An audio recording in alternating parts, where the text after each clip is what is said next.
So hello, everybody. Can everyone hear me okay? Yeah, awesome. So my name is Lara. I use they, them, and she, her pronouns, and Tim and Michaela and I from Fulbright Prism are really excited to welcome everybody to Prism's first ever Global Pride panel. We're also excited to continue in the tradition of pride, rooted in the protests and actions of a movement led by Black trans people, sorry. We value our history at Fulbright Prism and stand in solidarity with Black Lives Matter by doing everything we can to be inclusive and amplify the voices in our community that need to be heard the most. So for that reason, I'd like you all to join us now in a moment of silence and solidarity with Black Lives Matter. So let's take the next 60 seconds to mourn and reflect.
Okay, thank you all. I'd also like to encourage everyone who can to donate to organizations that support Black, queer, and trans lives. For example, the LGBTQ Freedom Fund, the Fund for the Girls, the Homeless Black Trans Women's Fund, the Trans Justice Funding Project, and Black and Pink. All of these organizations can be found on our website and also in an email that we're going to send everyone after the panel today.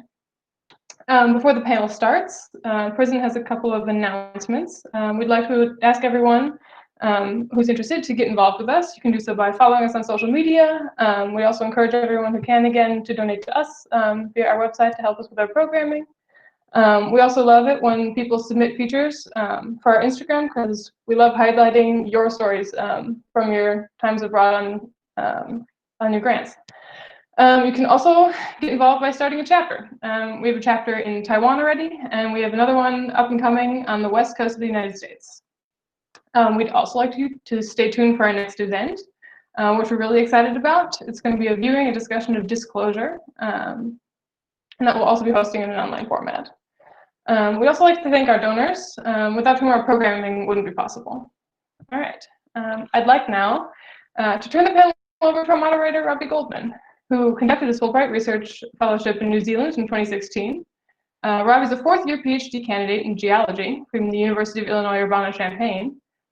He studies the physics of volcanoes and how societies can improve their eruption preparedness. Robby is currently working with scientists at several US volcano observatories to assess social media's role in helping scientists communicate with Hawaiian residents during the 2018 eruption of Kailua volcano. Robby is also starting Fulbright Prism's first US chapter, which will be centered in California, Oregon, and Washington, but also include virtual activities open to all Fulbright grantees and alumni living in or otherwise affiliated with the United States. In fact, Robby is actively recruiting a leadership team to kickstart this effort, so if you're interested, please contact him on social media. You can also email us at f.p.team@fulbrightprism.org. Again, this information will be shared in the email afterwards. Great. So, Robby, you can take it away. Thank you so much, Laura. Hi, everybody. Thank you so much for joining us today. I'm delighted to be moderating our Global Pride panel, which features 4 incredibly accomplished and inspirational queer Fulbrighters.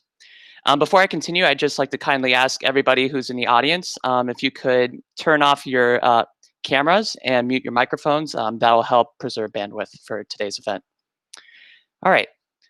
First off, we have Faith Brown. If you could wave for us. Faith conducted her Fulbright English teaching assistantship in Bulgaria from 2017 to 2019. Faith currently works as an academic advisor for international and area studies at the University of Utah. During her ETA in Bulgaria, she worked as assistant director of the BEST Foundation, an international educational nonprofit organization dedicated to providing students a safe place to express their diversity and identity through speech and debate. Welcome, Faith. Next is Mailé Nguyễn, who conducted a Fulbright English teaching assistantship from 2018 to this year. Mailé is a zinester currently living in South Korea.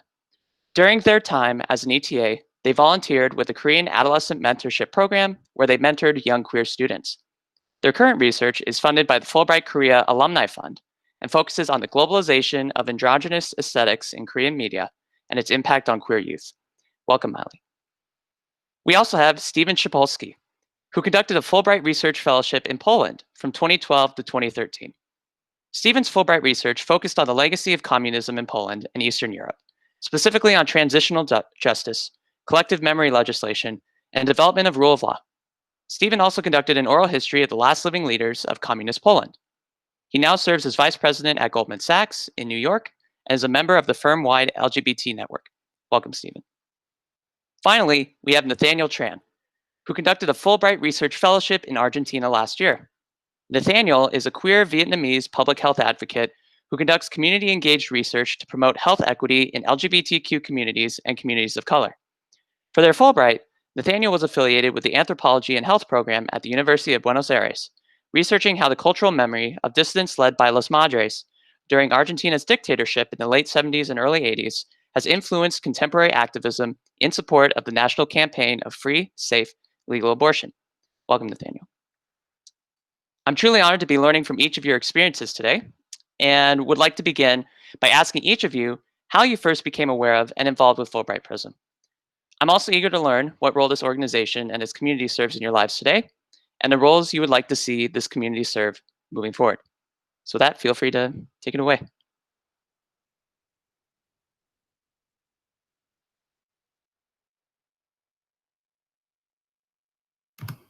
Okay, so I first got involved with Fulbright Prism. I actually met Lara Steinike in February of 2019. We met at the European Fulbright Diversity Initiative, their second roundtable meeting, and I was moderating for that event. I didn't know that Fulbright Prism existed at the time. I actually also at the time didn't know about Fulbright Noor and kind of all the different things that European Fulbright was doing like for diversity. So it was like a really great opportunity. So meeting them, I kind of got to see like what Fulbright Prism was doing. And that was kind of like how I got involved. But my favorite part like of Fulbright Prism, like what I love is just kind of seeing like all of the queer Fulbrighters kind of all across countries. I like to see them highlighted, but that's like how I first learned about Fulbright Prism and then kind of joined and followed on Instagram.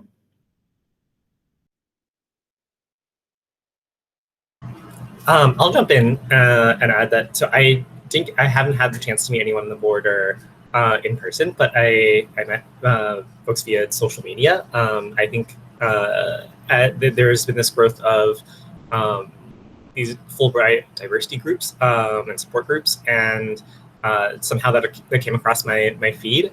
And I saw spotlights of other, I think this was actually Pride 2019.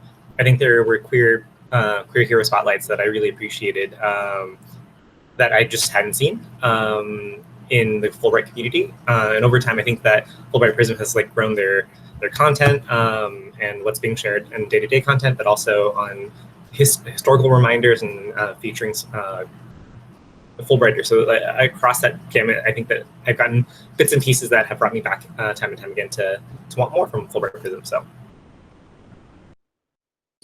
I personally just got involved recently. I found out about Prism through the Fulbrighter network and the groups on there, and I was really impressed because I remember when I think I'm one of the oldest people who had done a Fulbright, long ago in 2012, but we never had any resources for LGBT people or people of queerness to to be informed or have resources going into their Fulbright. So was really impressed that something like that exists, and think it's a great way to progress the Fulbright program going forward. Yeah, I've known about Fulbright Prism for a while now by word of mouth. among other queer Fulbrighters in Korea. I got involved with Fulbright Prism because I reached out and asked to essentially put together a zine with Fulbright Prism, which we will be doing starting in a couple of weeks. So would love to talk more about that later. Awesome, thanks everyone. So on the note of doing your Fulbrights, what were your experiences like doing research or teaching in your host countries as a queer individual, if you were out to your colleagues or others? This may include navigating local laws, potentially hostile environments, or just being part of Pride celebrations, anything that you would like to share.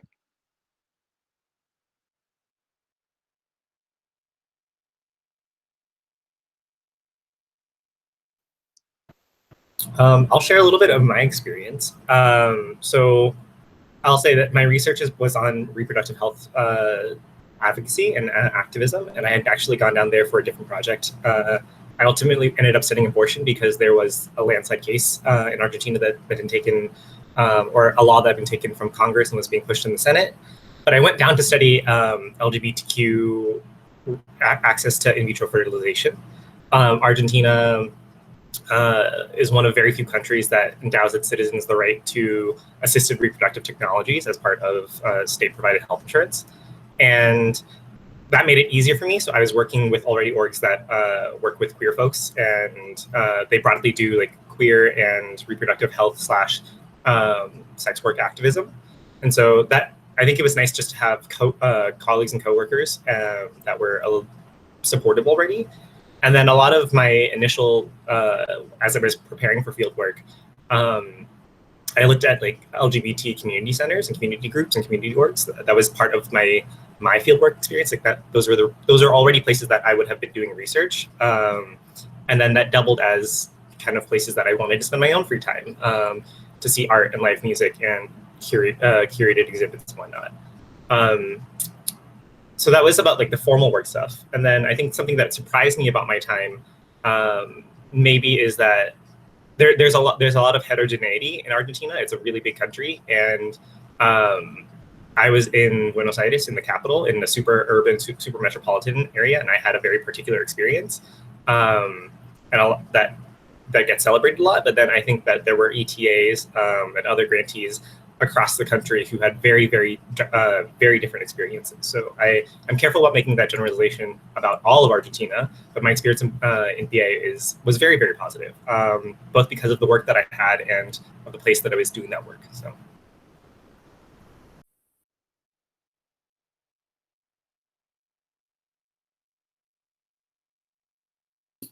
My time in Poland was, very positive. I think for an Eastern European country, being out and gay in Poland was not problematic at all. I think it was, it was definitely developing a lot over the last couple of years. Obviously, things have not gotten, completely great, especially during this presidential election. But nonetheless, my experiences there were really good, and the cohort of people I was with on my program there were also really supportive of the unique challenges of diverse individuals in that group. So I think we were all pretty supportive of one another, and it was nothing but a positive experience for me. So I was lucky.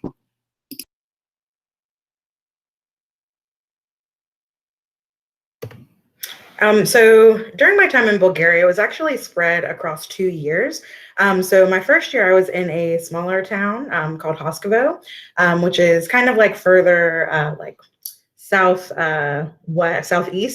But my second year, I was in Sofia, and those years looked a lot different as a queer person because you have, your first year in like a lot smaller place.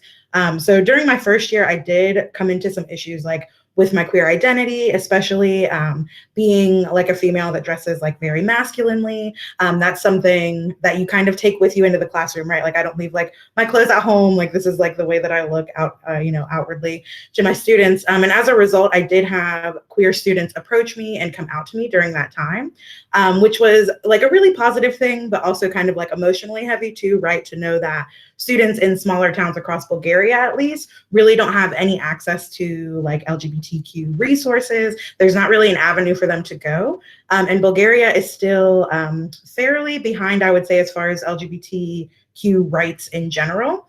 And kind of on that note, if we kind of transition into my second year, the Istanbul Convention, which I don't know if you all know about that, but it was kind of to prevent and combat violence against women and like domestic violence in general. But Bulgaria was one of the only countries that actually didn't ratify it.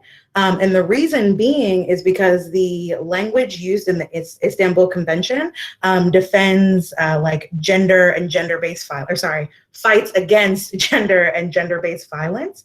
As a result, Bulgaria actually chose not to ratify it because they thought that the Istanbul Convention was introducing Bulgarians to have to legally accept what they consider like third sex individuals.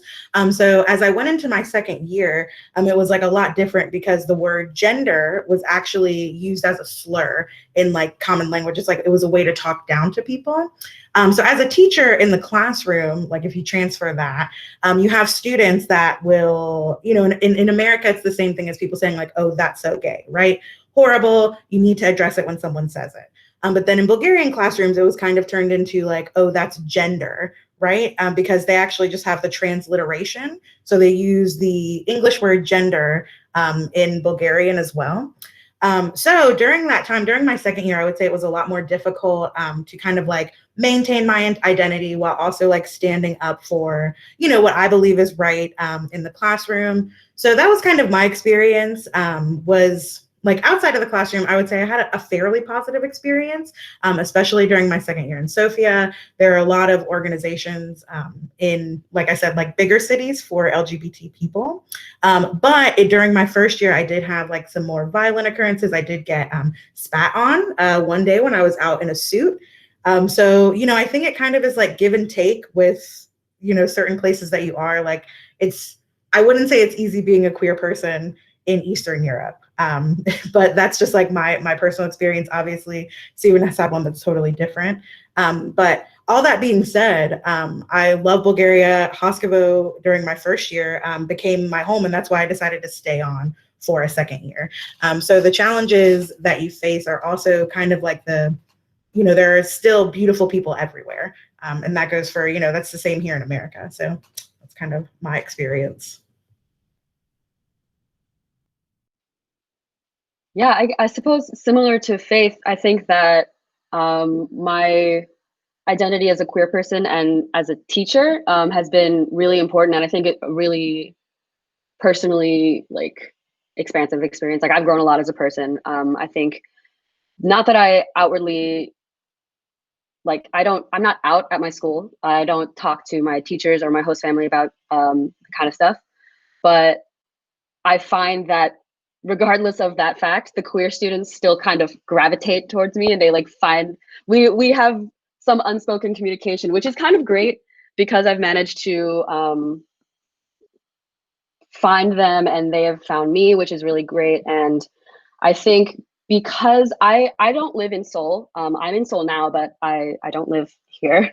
I actually live in a very small town in the middle of one of the most conservative provinces in Korea. So for my students, they have not had any exposure to any queer adults, really. So I think that sort of being an adult that somewhat has their life together, relatively speaking, has been really beneficial for them, and to sort of bounce ideas off of each other.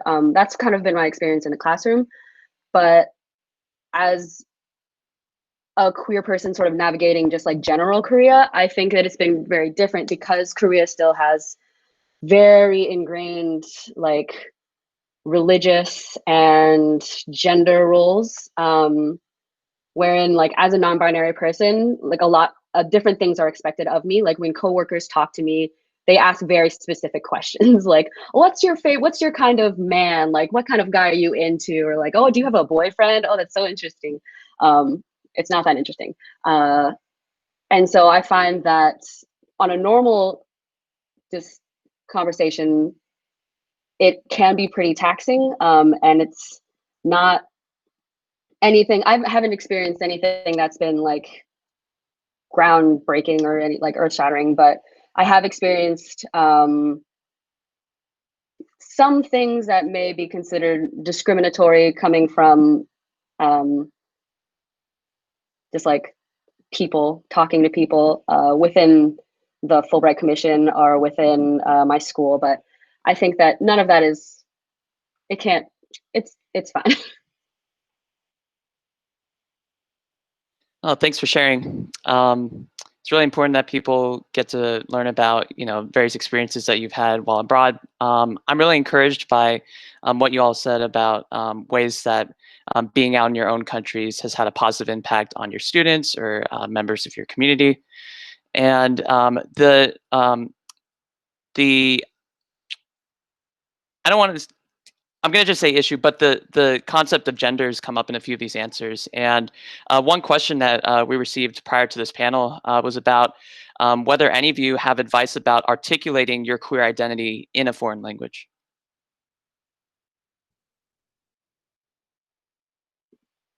Sorry, Faith, you can, oh, okay.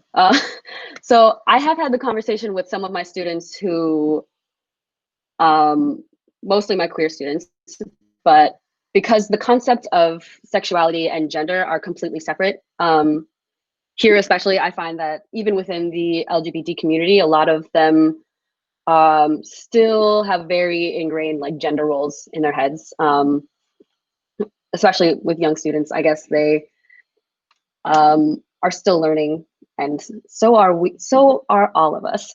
But the way that I've explained my gender to my students, just from my own personal experience, I've only ever tried to do it twice with mixed results. Sort of explaining the non-binary identity as being like, okay, literally using my hands. So there are, men and women, right? Okay, well, I'm a third one. I'm not a man or a woman. I am something different. And they're like, okay. But I think even if they didn't understand, because of the language barrier and because I don't actually speak enough Korean to have these conversations, I think that regardless of the difficulties in communication, I think they understand like my struggle. And I think they sympathize with how I carry myself and how ways that words affect me. So I find that even if they don't fully understand the whole gender thing, like the fact that they are willing to understand that there might be something more, for me, that's like a big step. Yeah, and just to piggyback off of that, I just really think it's important, especially if you're going, when you go to, like your host country, it's important to learn the language that they use to talk about like sexuality and gender. Because again, like going into my second year, if someone from the Fulbright Commission hadn't told me like, oh, well, gender is like a really soft term right now in Bulgaria because of the Istanbul Convention, like I wouldn't have known. Right. So I think that you should go into your host country kind of trying to do the research and figure out like, what are the words that they use to, what is the word for gay? What is the word for bi? Do they have a word for like pan, or do they have a word for non-binary? Do they, have a gendered language, or can I use they, them pronouns in everyday speech? And it's really hard too, as we've kind of come to figure out, it's really hard to figure out those things about your host country when you don't speak that language. So that's another reason just why Fulbright Prism is really, really great, having these resources set up. And I need to kind of take it upon myself too to put some resources, give you all some resources for Bulgaria. But yeah, for sure. Yeah, I think it's important to like do the research on the front end, try to reach out to any like LGBTQ plus organizations in your host country. I found that just kind of Googling like Bulgaria queer, kind of, you will find some things. I don't know if that's true of every country, but that would be my only suggestion. Try to figure out what the terms and like words that they use to describe those identities, and then figure out whether or not you will be capable with your language level, et cetera, to be able to communicate those in everyday speech. Thanks, Faith and Mailé. Just picking back off of some of the resources that Faith had suggested, I want to open up to the panel. Do any of you have suggestions for what the Fulbright Commission as a whole could do, what kind of resources they could provide to queer grantees before they enter their host countries? And also, what kinds of advice do you have for queer grantees, the kind of research that they should do before starting their research? And before we go ahead with that, I just want to state a friendly reminder to the audience. If you are not on the panel, I kindly ask that you turn off your video cameras just because we want to try to reduce bandwidth. Okay, with that, yeah. Hey, Robbie.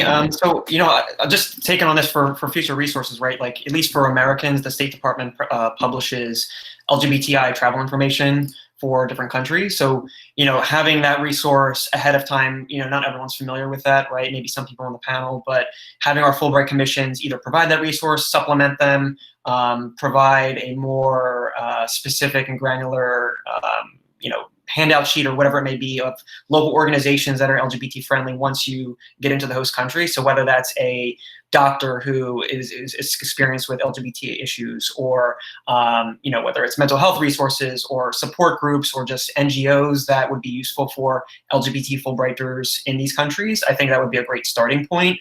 Just as a bare minimum, and something we didn't have in Poland when I did it in 2012.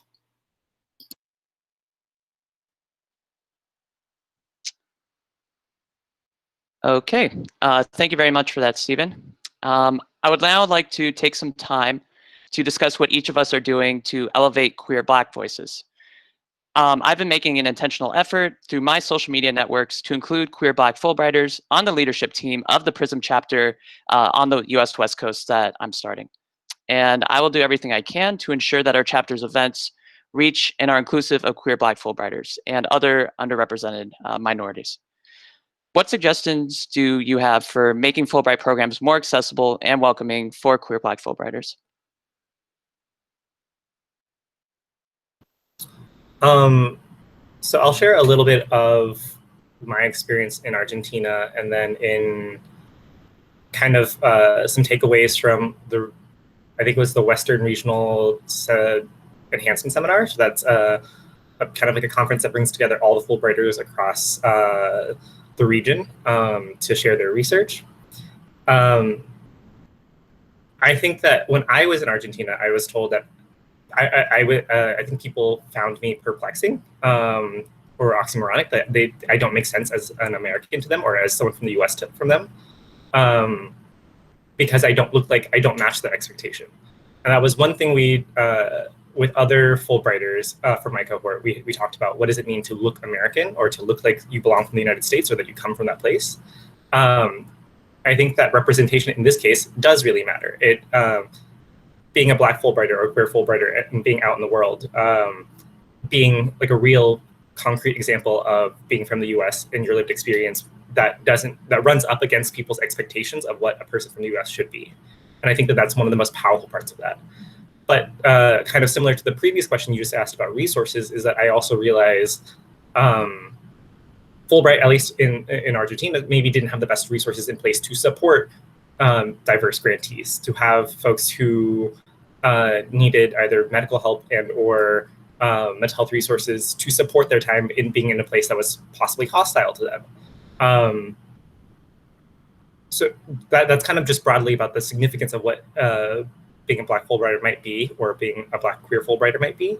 That's not how I identify as Vietnamese, and I don't have that lived experience, but I'm trying to extrapolate from what I went through to see what I imagine what other folks might experience while out.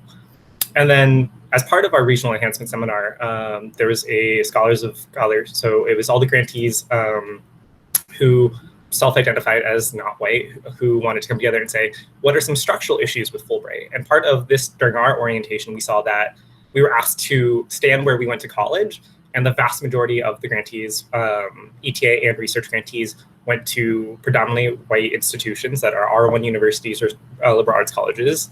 And that produces a certain type of recruitment pipeline, right? Like you have, those schools are able to recruit because they are able to afford to have a full-time fellowship advisor.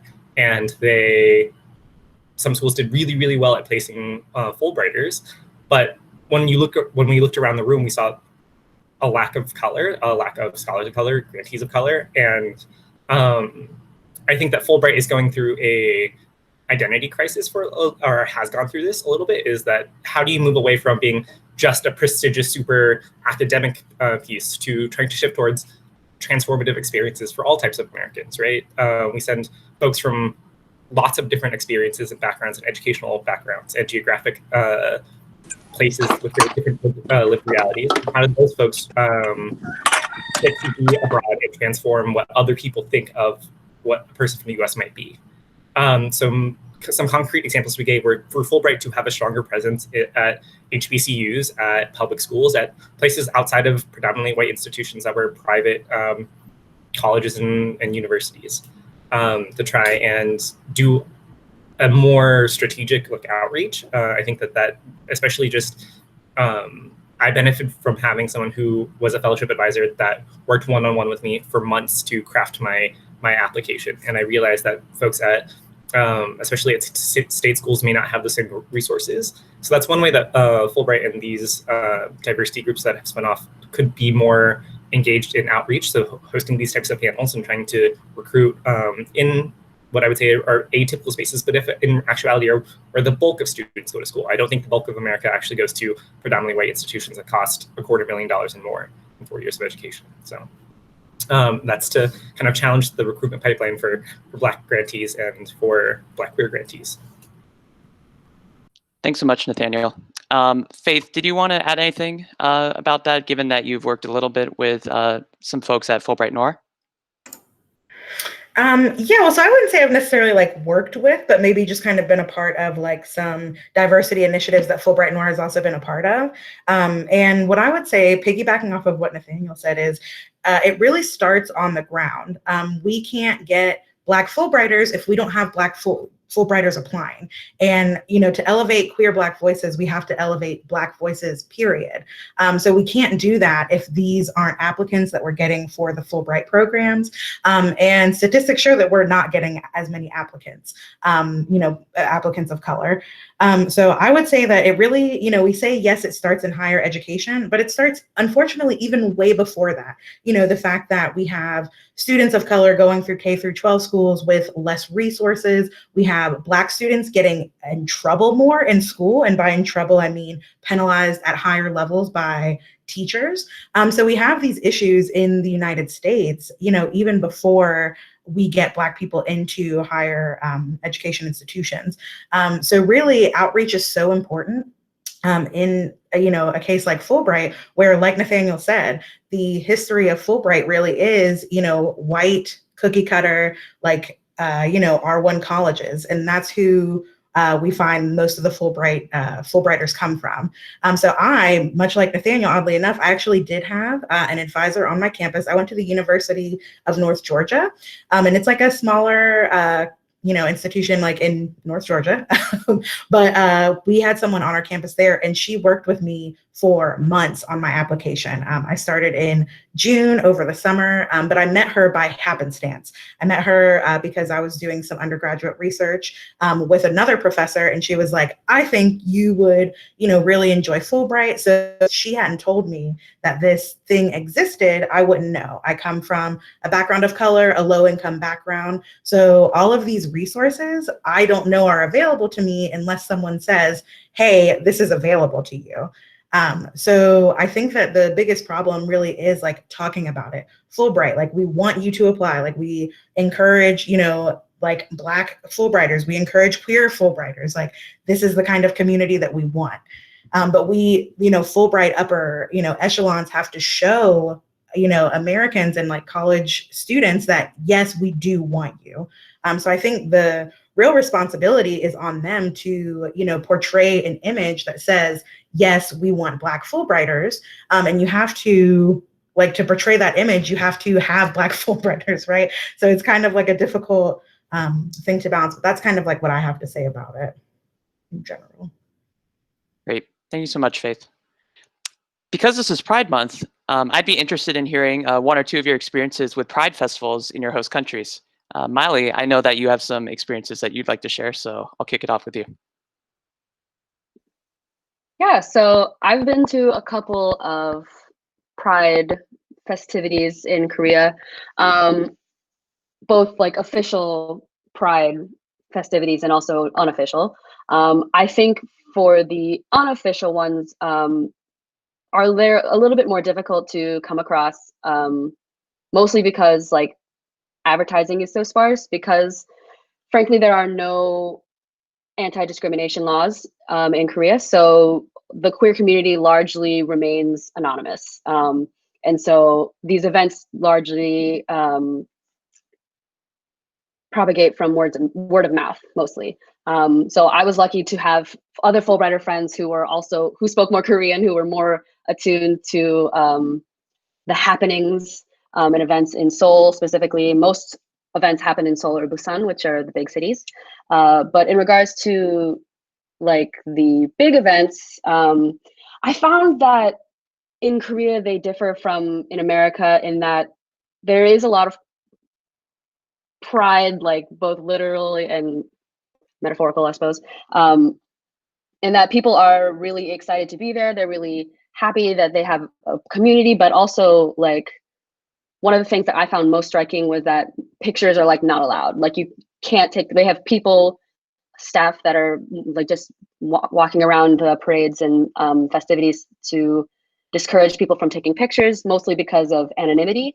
Like if you were to post that picture online and like someone's face was recognized and someone at their job was like, hey, I know that person, they could either experience bullying at their workplace, or they could eventually, I know in the military that sometimes if soldiers are outed as gay, that they can be discharged for disgraceful conduct and can be like thrown in jail. So anonymity is of utmost importance here. And also at multiple Pride events, there is almost always a counter sort of events, usually by religious organizations. I went to a Pride parade or Pride festival in Busan my first year in Korea, and like right next to the Pride, like on the same street, there was a Real Love festival, which had like equal amount of tents and like people, and essentially what they were saying was that real love is between like a man and a woman, and they had people and performances, and like there were a bunch of children there, which was also very jarring to me, and people carrying signs that were very big and scary and with microphones, and luckily I can't read Korean, so it was fine by me because I couldn't understand any of it, but I understood that the gist was aggressive. And also at all Pride events, there's lots of police, like lots and lots of police, with like bright neon yellow vests, like standing in like very militaristic, like line and order, like guarding everyone. They're also there to tell people not to take photos. But I found that for me, that the presence of police there was not reassuring. I didn't feel safe most of the time, but I still enjoyed going, and I really enjoyed getting to experience like the community within other Pride within cities. So like all the big cities have their own Pride, and so they'll like show up to each other's Pride festivals and like have their own booths, like, hey, here's our Pride, you should come to our Pride festival too, which is great. And I think that the community here, while it is small and relatively anonymous, I still think that they have a lot of conviction in their beliefs and in themselves, which I respect. Thanks so much for sharing, Mailé. I just want to give a quick note to the audience that I will be opening up questions to you all shortly. So if you could please look at the chat, and if you have anything to add, to just type in your question, and I'll be getting to those shortly. So for the rest of you in the meantime, do you either have something you want to add about Pride experiences? Nathaniel, looks like you have something to say. Yeah, I think that was the first time I had lived in another hemisphere, in the Southern Hemisphere. And so seasons are inverted. So June, Pride Month for us, is actually in Argentina is going into end of fall, going into winter. And weather-wise, it's a little bit more somber. The city gets less sunny, a little bit wetter, a little bit rainier, a little bit more gray, which is a very different mental place to be in for Pride Month. But so there's two kind of traditional, or there's two experiences of Pride in Argentina, or at least in Buenos Aires. So in June, in like the US's Pride Month, or in solidarity with like with Stonewall riots, there's a lot more demonstrations and a lot of activism driven around trans healing of trans folks, access to reproductive health or access to healthcare in general, police violence, state violence, like that type of tone of June. So there's a lot of a lot of demonstrations. And then I think traditional people think of Pride when they think of like parties and celebration and that type of DEI, diversity, equity, inclusion celebration, and that positive North American now tone of Pride is what happens in November for them, and that's going into warmer weather. That's probably beginning of spring, and that's like big parties and parades and marches and whatnot. But that double interpretation is very interesting to me, especially in a place that I think that I saw more demonstrations and protests that are just part of civic life and civic engagement, and that is part of Argentinian identity. Like protests are they're part of keeping governments in check and showing that labor, like withholding labor to disrupt society, to push social demands, was something that genuinely had that held value, held credence, held weight, and so. During the Pride that I was there specifically, I think that I saw really strong solidarity among queer and trans folks with women who were seeking, women and people with female reproductive organs, or and trans folks who needed access to abortions. People were specific to my research was that abortions happen regardless of whether they're criminalized or not, and people were dying over that. Every year there are cases of people who are dying from botched abortions because they didn't have medical help and they were afraid of seeking medical help. And so I saw, specific to the Pride 2019, I saw such, 2018 actually, I saw such strong solidarity among queer and trans community organizations that were protesting in support of this national campaign for free, safe, legal abortion. And so I saw these multilateral solidarity movements across sectors and organizations. Also, there's a lot of Afro-Latino orgs were there also in solidarity, trying to understand that they were in it together, that without women's health and these reproductive health rights, there would be no liberation for queer folks or for Black folks in Latin America. And so that was very interesting to see that tone of June being very centered around activism and protest, and then November being party and celebration. And yeah, that duality was very interesting. So. Speaking on Poland, it's interesting because, and this kind of addresses Lara's question that I just saw on the side about LGBTQ rights in Poland and the recent developments there. So when I was on my Fulbright, the equality parades, as they're called, which are usually held in May or June, they're very violent. There's like smoke bombs, there's police all over the place. It's not really a place that, lots of people are going to. That has changed significantly in the last 2 or 3 years. But Poland has this weird dynamic where, on one hand, it's one of the most progressive Eastern European countries towards LGBT rights, while at the same time, it's still at the forefront and it's very divisive in politics. So even currently, right now, Poland's having a presidential election, and one of the main tenets and policy items is LGBTQ rights. So obviously Poland being historically very conservative and Catholicism having a very big influence in the country.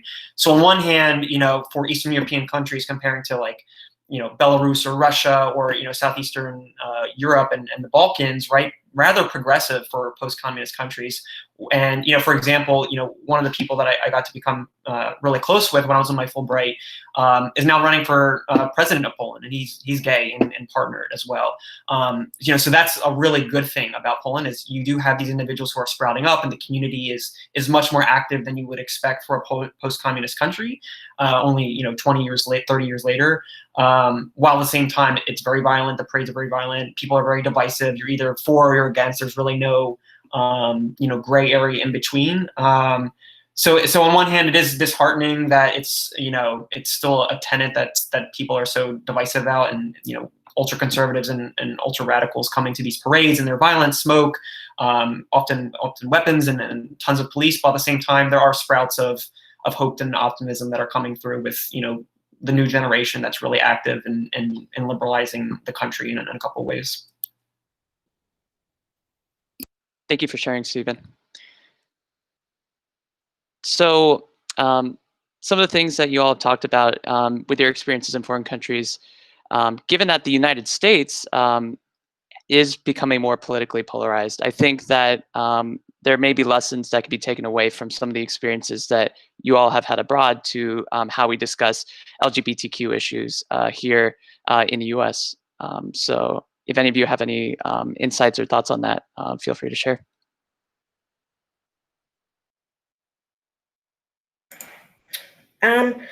So personally, I think sometimes the United States looks at themselves as like a pillar for what LGBTQ rights should be like across like other countries. And it's like, oh, we treat, our queer people so much better in other countries.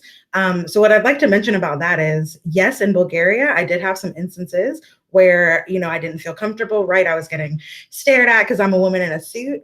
Those same things happen here in the US. Like I, walk the street holding my partner's hand and I get angry looks. Like I live in Utah, which is a fairly conservative state. So yeah, like I go outside here in the United States and I feel uncomfortable. In Bulgaria, it was the same way, I would say. Like, sometimes you go out and you feel like very uncomfortable. I did, like I said, kind of briefly mention, like I did have an instance where I did get spat on. But here in the US, I have also faced violence as a queer person. I have had grocery carts pushed into me at, a local Walmart. Like these are things that happen not only abroad, but in the United States. So I think that like the rhetoric we need to use, like when we talk about queer rights, is like queer rights everywhere, like because it's still a problem in the United States. So we can't act like this is something we've already, achieved. So like, yes, maybe the rhetoric is like more divisive in other countries, but it's still a problem for like queer people in the United States. So I just like, it really irks my nerves when I hear people talking about how much, like, oh, but the US has come so far. And it's like, yeah, we have come far comparatively, right? Sometimes, but it just, I don't know if that was like articulated clearly enough, but oh, it was. Thank you so much. Can I add just, I think that maybe a couple points that were important to, and for me to learn and to come to hold with from a Fulbright is, one, I'm a US national, I hold a US passport, and that holds a lot of power. So that alone is just like, if things got bad, I knew that there was a consulate or an embassy nearby. But people also treated me differently when they know that.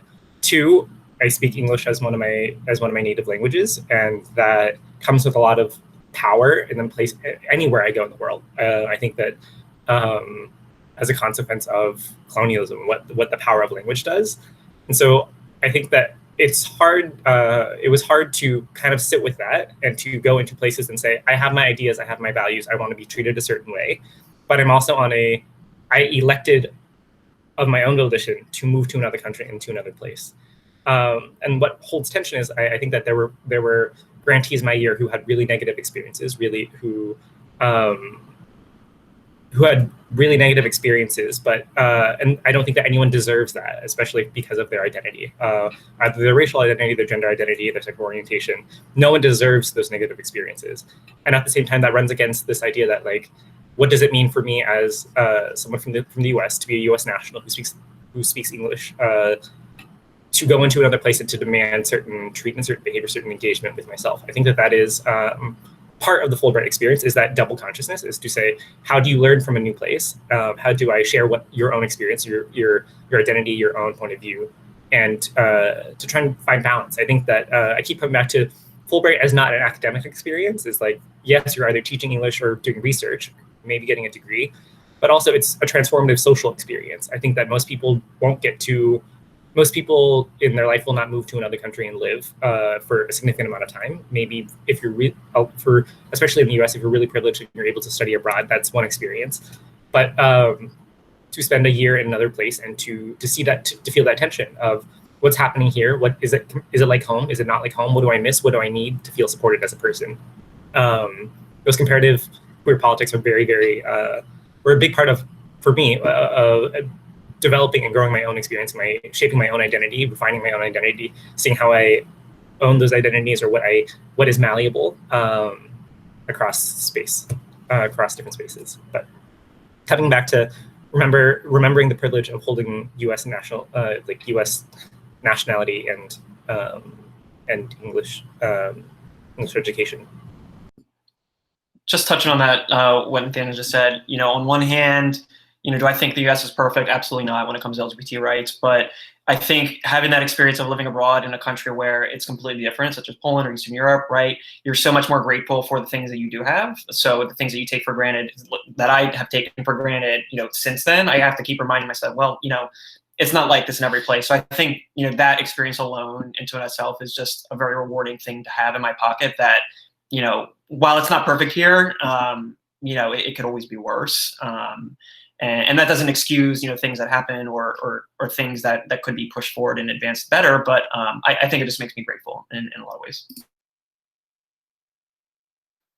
Thank you, Nathaniel and Stephen. I think we may have lost Stephen temporarily, but I'm sure we'll get him back in a few minutes. Mailé, I wanted to ask you, given your experience as a zinester and studying androgynous aesthetics in Korean media, what role does print and video media, what effect have you seen that have on a population's acceptance of queer identities? Specifically in Korea or across? Yeah, in Korea, but if you have any other experiences outside Korea too, I'm happy to hear that.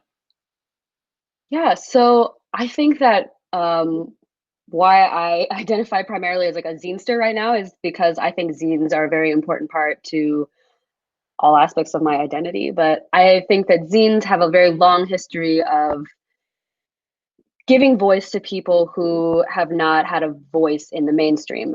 So a zine, for anyone who doesn't know, is a self-published work. It can be like 4 pages stapled together and distributed to some friends, or it can be a more official, like professionally printed ideal. But the idea is that the content comes wholly from like people who are marginalized in some way, or who just have something to say that feel like they aren't being represented in the mainstream.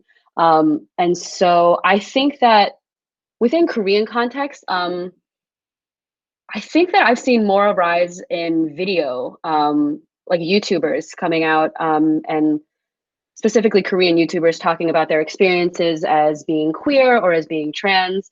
And I think that their visibility within the YouTube space and is really important because it's one, I think that it's very brave to like have a recorded, like their face out there forever. When again, like I said, there are no anti-discrimination laws in Korea. So I think that they're potentially putting a lot at risk.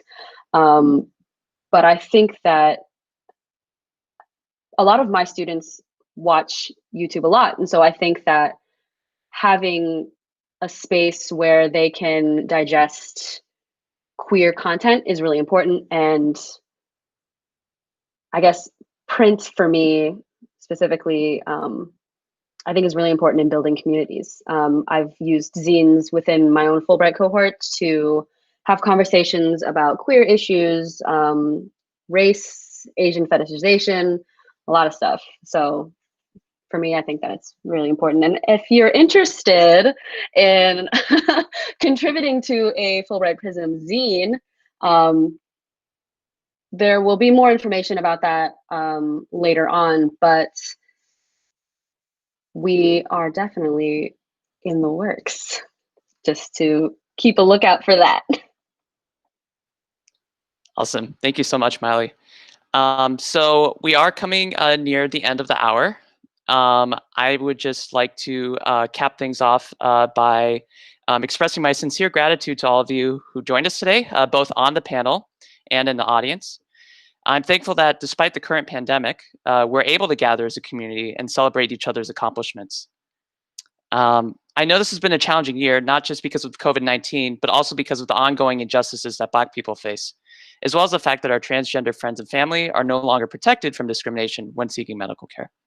By the same token, this month we have seen some important victories. People in all 50 states and across the world have gathered in person and online to protest police brutality and systemic racism against Blacks. And the US Supreme Court this week ruled that the 1964 Civil Rights Act prohibits employment discrimination on the basis of sexual orientation or gender identity. I'm confident that as long as we continue to support each other and fight for what we believe in, we'll continue to have and achieve hard-won victories in the coming months and years, and we'll get through this pandemic together. So thanks again, everybody. Be sure to check out Fulbright Prism on social media through Instagram, Twitter, Facebook, Fulbrighter for those of you who are on that network. And don't forget that we have an event coming up, a Netflix viewing party and discussion on disclosure. And for those of you based on the West Coast, I am starting a chapter of Fulbright Prism. Feel free to reach out to me on social media. My handles are Volcano Robby, or just email Fulbright Prism for more information. Thank you, everyone, and have a wonderful and safe weekend.